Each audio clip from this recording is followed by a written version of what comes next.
If you visit any part of the country, the structure of the Conservative Party, if it hasn't withered, has certainly gone into sharp decline.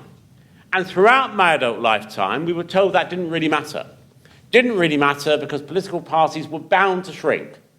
Like all political organisations, the Labour Party, the Conservative Party in particular, membership was bound to fall, and it would be replaced by a centrally directed, technocratic, highly targeted, professional approach which would render irrelevant, redundant, all of those party workers and branches and activists out there on the streets. We were told that we no longer needed evangelists.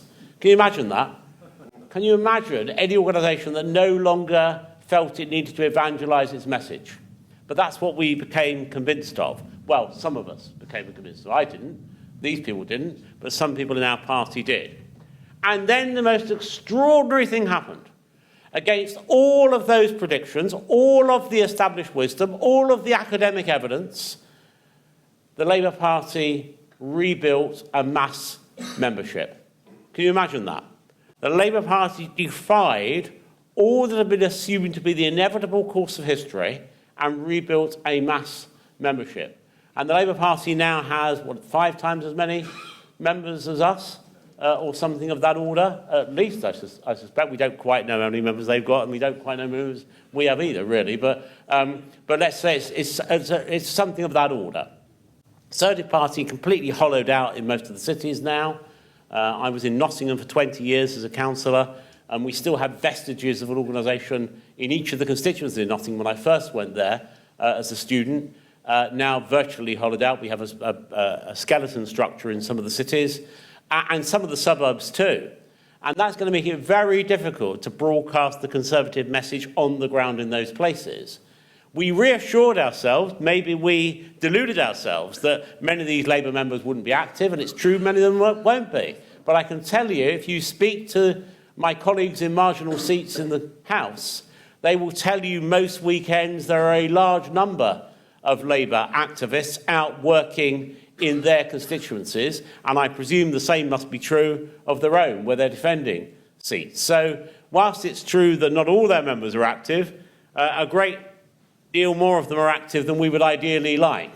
And we have to match that. We have to once again recognise that if the Conservative Party is going to thrive and prosper, it must be a mass membership organisation with people trained and equipped and inspired to evangelise the Tory message. And that is the fundamental truth of this meeting and the fundamental truth of the work you've been doing, sir, and that others have alluded to and referred to in their contributions. We do have to do that across the whole of Britain. And in order to do that, we need to develop a structure at the centre that encourages that. Now, if you go back a little before my association with the Conservative Party, which I'm embarrassed to say has now lasted for approaching 50 years, the party once had paid agents, of course, people who were paid and paid people to recruit members. If you go back to the 1950s, people were actually incentivised to recruit members. So they were paid in not just the local constituency agents and so on, but they were paid to go out and recruit. They were people that were missioned to attract as many new members as possible, to form as many new branches as possible, and then to enliven those branches to a sufficient degree to carry the baton on and continue to do the same. Now, are we doing that? And if we're not doing it, why aren't we doing it? Every paid employee of the party should be gauged in terms of their effectiveness and probably rewarded too on the basis of how effectively they're carrying out that kind of operation. It's not rocket science, what every business in Britain does, after all. So that might be a second step once we'd agreed that we were going to build a mass membership. But the other challenges, and you'll be pleased to know I only have 3, are in a sense more fundamental. The structural issues I leave to others who know more about them than I do, but it seems to be very sensible that we have a party conference that's more like it once was, a place for proper debate and discussion. I agree with Steve about electing the party chairman. What a great idea that is. Why wouldn't you do that? It would make members know that they could effect a real difference to the party, give membership a value, as it were, beyond the occasional election of a party leader. And I agree with many of the other suggestions that have been made across the panel, and I won't rehearse them because they've been articulated already far more competently than I could ever manage. But there are two things I do want to draw attention to, and that is the calibre and character of our candidates. You know, when you select a candidate, and many of you will, they won't be selecting a candidate in South London-on-the-Deeping for many years, of course, but no, I should be there until I die. But not because I have a sense of entitlement, Steve, because I'm an exceptional MP.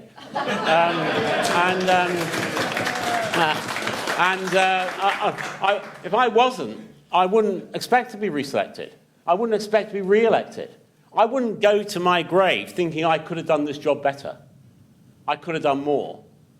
I could have added more value. I want to end my time in politics knowing I gave it the very best I possibly could in Parliament, and Steve knows I'm a very active member in the House, and in my constituency, where I believe... I've got to the point now where I go out of the elections, and I obviously have a close relationship with my constituency and my constituents, because I've known them a long time now, many of them.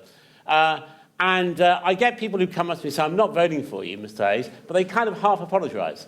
You know, they say, we know you're a great guy, John, but we can't vote. And I was very flattered at the last election for my Labour candidate from the platform who stood against me to say what an honour it had been to stand and how much he enjoyed working with me and felt that I'd continue to be an excellent MP. And that's the kind of relationship you can develop with your constituency and with your constituents if you really try hard. And it's not rocket science. I don't know all the answers, but it's just about hard work, assiduity, being consistent and being conscientious in your constituency, really believing in the job you do in representing local people and articulating their needs and helping them to solve their challenges and problems. And if you adopt that approach, you can build that sort of intimate relationship with the place that you represent and the people you represent. Not everybody will vote for me. Not everyone likes me, I suppose. But you can build that kind of rapport. And it's not rocket science. It can be done. As I say, I've done it, and I'm sure many others are more capable of it than me. So it can be done. But you've got to have the right candidates to do that. So when you select a candidate in places other than South London-on-the-Deeping, these are the fundamental questions you should ask. And the first one seems such an a priori question that you'll think I'm being, comical. And yet it is never asked. Are you a Conservative, and why? And why? I don't want to embarrass people by naming them, but I can tell you there are members of Parliament in the Conservative Parliamentary Party now who could not convincingly ask the second part of that question. They don't actually know why they're a Conservative. Now, that's a very sad reflection on what's happened over recent years, and I won't go any further because I don't want to speak ill of my colleagues. But any Conservative candidate who can't give a cogent and persuasive answer to why they're a Conservative shouldn't be a Conservative candidate, and you should not choose them. And when they come before you, that's the first question that should be asked. Steve and I would actually have slightly different perspectives on why we're Conservatives, but we could both answer the question persuasively. That's the point. And we are a broad church, and that's fine. But we've got to know what we stand for. And we can't have no church, even the broadest one, wants to be populated by agnostics and atheists. So we do need to know that we're really legitimately Conservative. Secondly, are they local? And it's not enough to have a house in the constituency and go there on a bit like a holiday home. You've got to commit to the locality. My children go to the local schools, we use the local hospitals, the local shops, the local roads, the local... I'm all over my constituency because I live there. I live my life there. And it's not always doing political things, it's just being me. And my children my wife being around and about doing the things that every family does. And that connection to locality in our political system, our electoral system, which is a single-member first-past-the-post system, is critical. It wouldn't matter if we had a party list system or a PR system. We don't. We have a system which depends on the relationship between the elected person and the place. And that is a second fundamental. Are they normal, would be my third question. Now, Now, you can get away with being abnormal.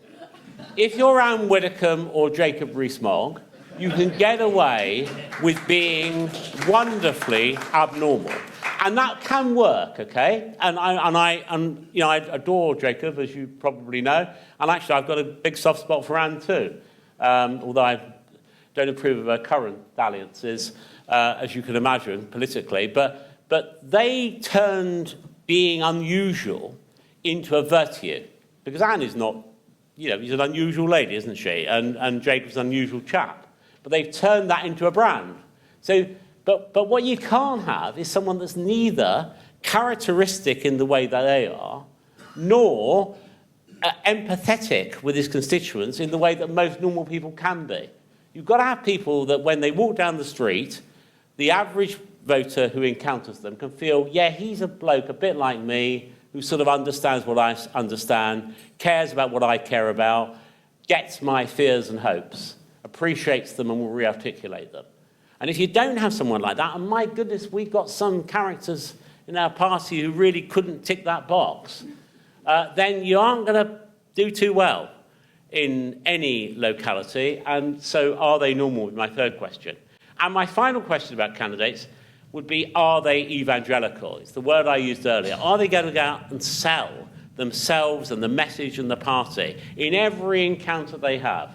Every single encounter I have in my constituency, even when it's apparently incidental, is about reinforcing the message, representing the Tory brand, reigniting people's enthusiasm for it. So they have to be people that can go out and sell themselves and sell the party.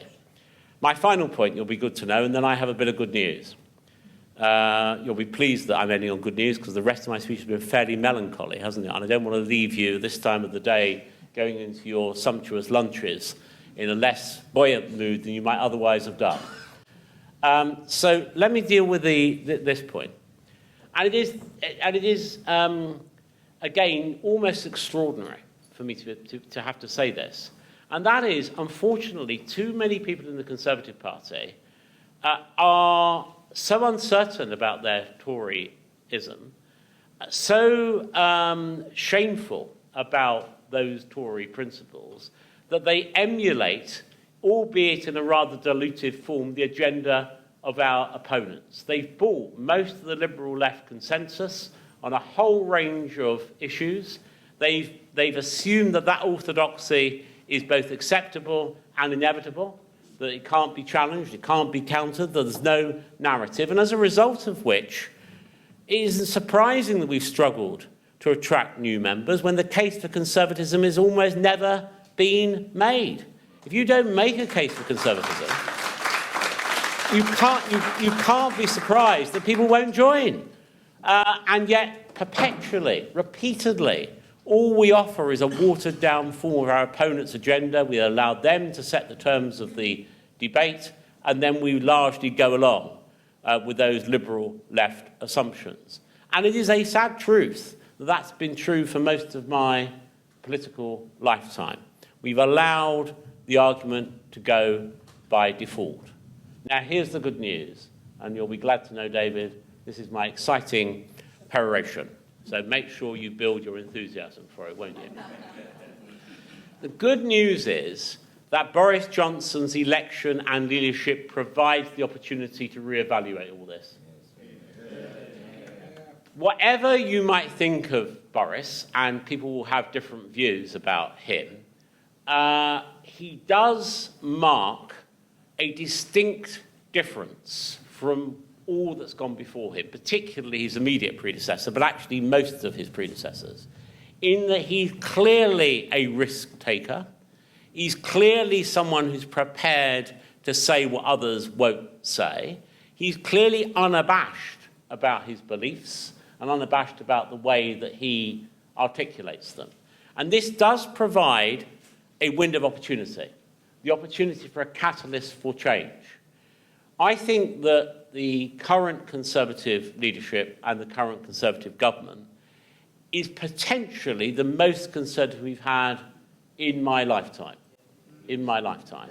And actually much longer than that. My dear son William, who's far more radical, right-wing and Tory than I am even, tells me it's the most conservative government since Salisbury, which is quite an impressive boast, but nonetheless. So there is a chance now. We mustn't take that chance for granted, because there will be others who take a different view and we're trying to drive the party in a different direction.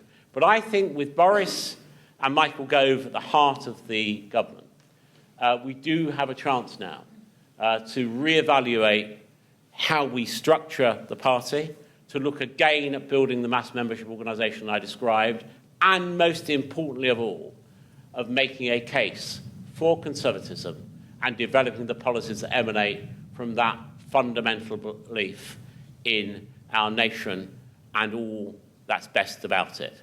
It won't be easy. We're up against the whole of the establishment. The media, academia, the judiciary, much of the political establishment, the civil service are in the hands of our opponents. But the people are on our side. And if we get this right, and if we get this right, we will be what Disraeli and those that followed him, like Randolph Churchill and others, always knew that we are. We will once again be the People's Party. Thank you so much. To see our future videos, subscribe to our YouTube channel and click the bell icon. That way you'll get a notification by email as soon as a new video is available. In the meantime, please do help us out and like and share or retweet this post so your friends and followers can see it too.